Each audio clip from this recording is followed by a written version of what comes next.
name is Jason Tremblay, and welcome back to this series on how to use the Athlete Management System 8th edition.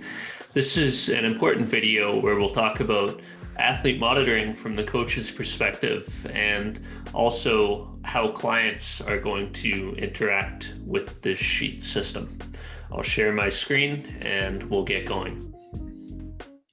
So the client section is the section that I'm highlighting in my mouse here, or with my mouse here. And so in this section, which exists in each week of trainings, we have one in week 1, week 2, week 3, week 4. We have a pre-workout survey, which is a readiness questionnaire. It's pretty standard stuff, where I've already filled this out to provide you with examples, but the client will go through, whether they're on the mobile app or on Sheets web, and select from the drop-down list for each criteria.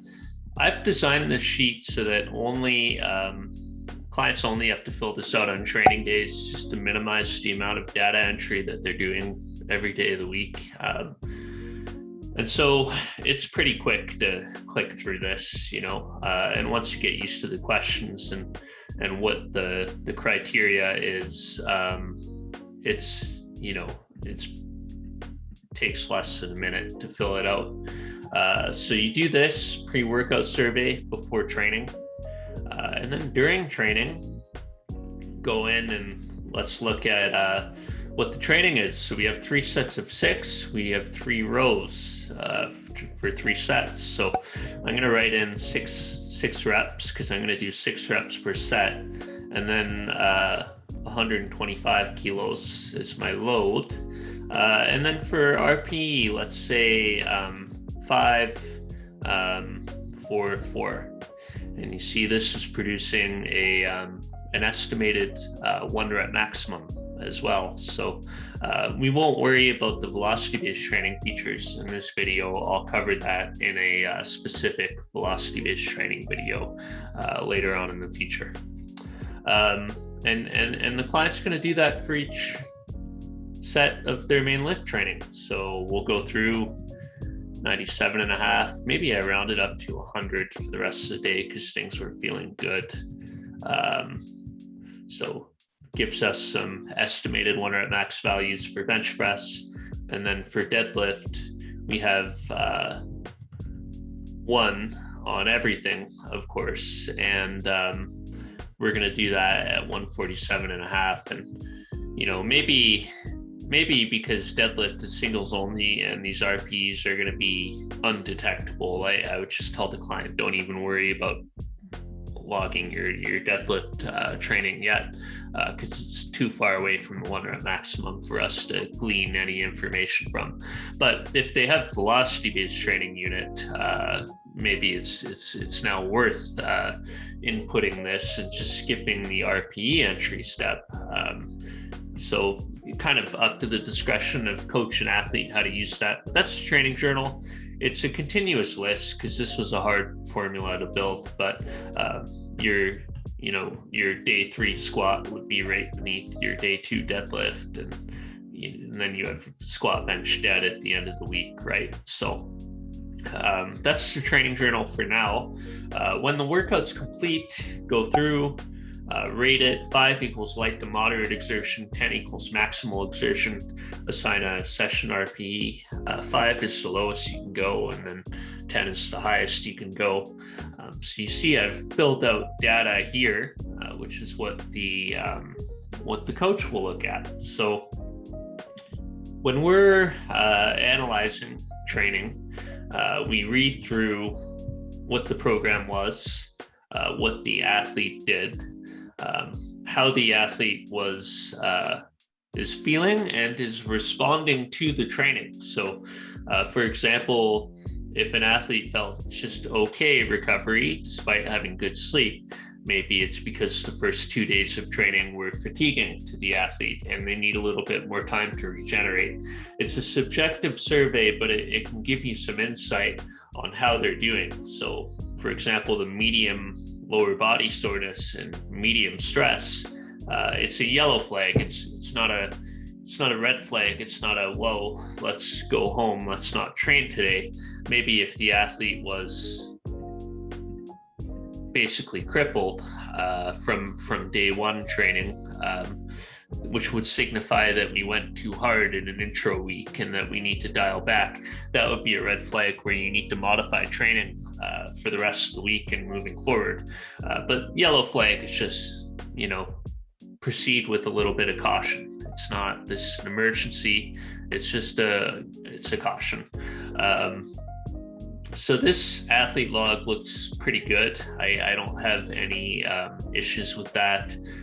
Very easy sessions too. So nothing really to comment on here. And if we go to the next week, we'll have a little bit more to comment on. So we see that readiness wasn't ideal on day 2. And of course, for this week, we added 2 reps per set. So we went from doing really easy sets to now like RP 5 to 7 work sets, which could be a little bit more challenging. We've also increased volume from the previous week by between 30 to 60%, depending on the lift, a 52% increase overall. So that could explain the soreness and the recovery that we're starting to see. We also have some not ideal sleep coming in here for this client. So again, not a red flag, but a yellow flag, and some high stress. Maybe it's a stressful week at work for them, and a little bit of dehydration creeping in. So I think that probably led to a harder session on Thursday, an RP 8 session. That's quite a high session RP, although it's still within reason. And then we see that the client on the weekend, on Saturday, was able to get a good night's sleep and really come into the gym and attack it. So that's a good way to end the week for our sport form day. Client would fill out the training journal for all of that, and then on to week 3. So in week 3, we've now started to make intensity increases from the previous week. And we see that the athlete log's just changing a little bit once again. So just indicating that the athlete's still okay to keep training. Again, all yellow flags, or green flags. But there's some more yellow flags popping up here or there. So that just means that fatigue is building, and we don't use fatigue to make training decisions. We're just monitoring how they're doing, and if there's red flags, that's when we'll talk to someone about, hey, let's optimize in this area, or maybe it's best if you head home and you try this session tomorrow, or we'll make an adjustment of that nature. Sessions are getting harder, but still within a reasonable level of difficulty. And now we are tapering. And so we made day 1 a little bit easier. We halved the volume. Recovery felt okay from the previous week, so it was a hard week of training. Sleep's good. Soreness is still persistent at the start of the week. As the week goes on, we start to see a gradual improvement in recovery. So from a rating of okay to good to great, motivations from medium to very high for the assessment day. The powerlifters, of course, love to go heavy. So you give them something heavy, and especially when they haven't done it in a while, and it's something that we'll get up for and we'll do.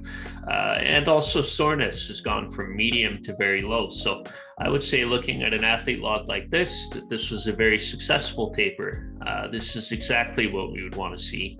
And stress was medium to very low on the weekend. Hydration was good. Session RP was 9 on Saturday because it was a heavy day.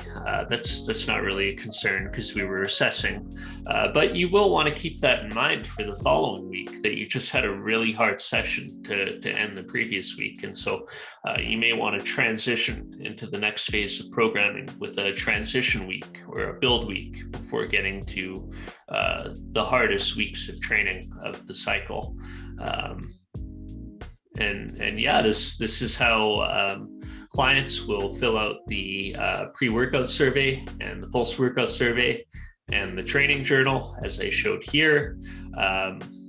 I'll talk to you in the next video about how we're going to take this data and begin to analyze it and graph it and make larger scale, longer term decisions on it. So thank you for watching, and I'll see you in the next video.